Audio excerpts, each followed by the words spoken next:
Biblia Reina Valera, revisión 1960. Modus operandi del pecado. ¿Qué diremos pues? La ley es pecado. En ninguna manera. Pero yo no conocí el pecado sino por la ley. Porque tampoco conociera la codicia si la ley no dijera, no codiciarás. Mas el pecado, tomando ocasión por el mandamiento, produjo en mí toda codicia. Porque sin la ley, el pecado está muerto. Y yo sin la ley vivía en un tiempo, pero venido el mandamiento, el pecado revivió, y yo morí. Y hallé que el mismo mandamiento que era para vida, a mí me resultó para muerte. Porque el pecado, tomando ocasión por el mandamiento, me engañó, y por él me mató. De manera que la ley a la verdad es santa, y el mandamiento santo, justo y bueno. Luego lo que es bueno, vino a ser muerte para mí. En ninguna manera.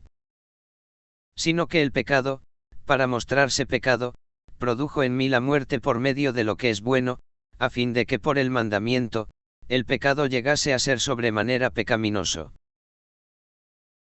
Diversas traducciones bíblicas. Modus operandi del pecado. ¿Diremos entonces que la ley es pecado? Claro que no. Sin embargo, es únicamente por medio de la ley de Dios, que el hombre obtiene pleno conocimiento del pecado. En efecto, yo no tendría conciencia del pecado, si la ley de Dios no definiese categóricamente la naturaleza del pecado, y todas sus implicaciones. Por lo tanto, yo no sabría lo que significa codiciar, si la ley de Dios no dijera, no codiciarás. Pero el pecado, haciendo uso de la condenación que el mandamiento lleva en sí, suscitó todo género de concupiscencia, pues sin ley que transgredir, el pecado está muerto. Hubo un tiempo en que viví sin buscar el conocimiento de la ley. Pero al conocer la ley, y entender lo que la ley exigía, me percaté de cuán pecador había sido. Por obvias razones, el pecado que ya entonces permanecía en mí, cobró fuerza para darme muerte, y yo quedé muerto. Se hizo evidente que el mandamiento dado por Dios para vida eterna, adquirió carácter de condenación, y me llevó a la muerte. Pues el pecado, haciendo uso de la condenación que el mandamiento lleva en sí, me engañó hasta esclavizarme, y exigir la justa condena de muerte. De manera que la ley es santa, y santo el mandamiento que prohíbe el pecado, y justo, y bueno. Entonces, algo que de suyo es bueno se habrá convertido en causa de muerte para mí. Claro que no. Sin embargo, el pecado se sirvió de la condenación que el mandamiento lleva en sí, para demostrar su maléfico poder y causarme la muerte. Sucedió así, para que el pecado manifestara claramente cuán extremadamente pernicioso es. Así que, a juzgar por el modus operandi del pecado, es astuto, mortal, e infame. Al llegar a este punto, se presenta a la mente una cuestión que debe entenderse a la luz de la excelente respuesta del apóstol Pablo. ¿Acaso la ley es contraria a la voluntad y santidad de Dios, y quizá también participa de la naturaleza del pecado? El apóstol Pablo responde con una célebre página vibrante de pasión, dramatizando la lucha que libra el hombre caído y privado de la gracia de Dios, y el cual vive bajo el dominio de la ley, entre la razón y la pasión. Habla en primera persona, no porque pretenda hablar de sí mismo y de sus luchas interiores, sino como un recurso para desarrollar su pensamiento y hacer patente toda la virulencia del pecado. Ahora bien, dilucidar el misterio en la palabra de Dios, exige todo el esfuerzo de la inteligencia, una voluntad con rectitud de corazón, y una correcta comunión con Dios. Pues es Dios quien da a conocer los misterios del reino. Dios, majestuoso Rey, soberano Juez, supremo legislador, infinitamente perfecto y bienaventurado en sí mismo, ha definido categóricamente el bien y el mal por medio de una legislación admirable, con el propósito de regir el universo.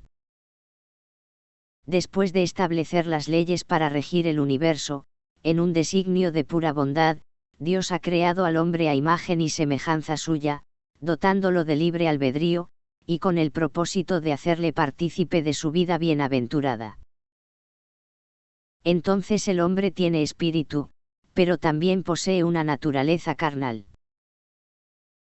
De aquí se puede entender que el espíritu del hombre debe saber elevarse por encima de las pasiones carnales, al amar el bien y aborrecer el mal, a fin de ser digno heredero de la vida bienaventurada del Señor Dios, su Creador.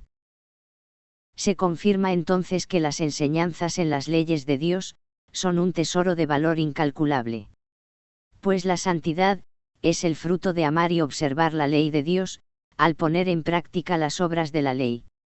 Por lo tanto, la vida del hombre consiste en buscar a Dios, conocer a Dios, y corresponder al amor de Dios con todas sus fuerzas. Pero este llamado que Dios hace al hombre, exige reciprocidad por medio de una correcta relación de pacto con el Señor Dios. Razón de lo cual, en todo tiempo y en todo lugar, Dios acude al encuentro del hombre, para ayudarle a lograr tan alta expectativa.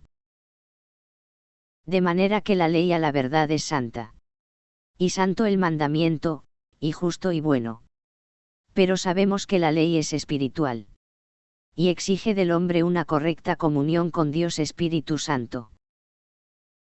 En resumen, el propósito de la ley de Dios consiste en guiar al hombre hacia la libertad de una vida santa y moderada por el hábito de las virtudes. Pero cuando se da la espalda al llamado de Dios, el espíritu del hombre nunca será capaz de elevarse por encima de la naturaleza carnal, y la ley de Dios adquiere un carácter de esclavitud, condenación y muerte.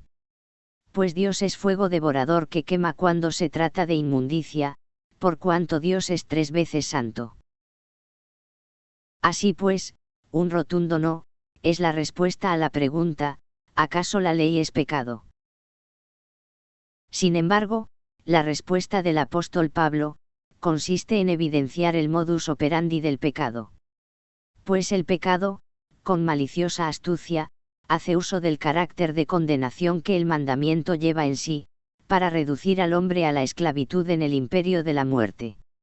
El pecado del que habla el apóstol Pablo, el cual aparece en esta perícopa personificado, es la concupiscencia, la cual instiga y arrastra al hombre al pecado, el cual se produce como fruto de una negativa al llamado de Dios a la santidad.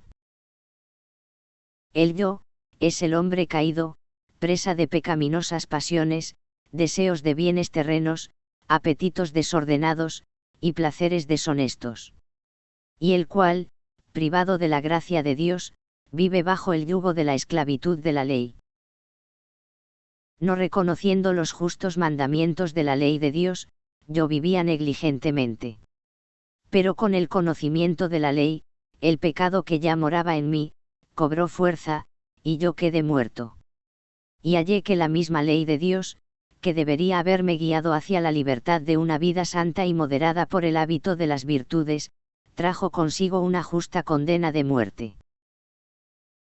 En conclusión, esta perícopa presenta al pecado como una fuerza poderosa que busca conquistar el corazón del hombre, y oponerse a la salvación con que Dios ha prometido rescatarlo. El plan de salvación se lleva a cabo en 2 etapas. La primera consiste en la justificación, por medio de la obra redentora. La segunda consiste en la santificación, por medio de la obra santificadora. Es responsabilidad del hombre elegir la vida, y rechazar la muerte.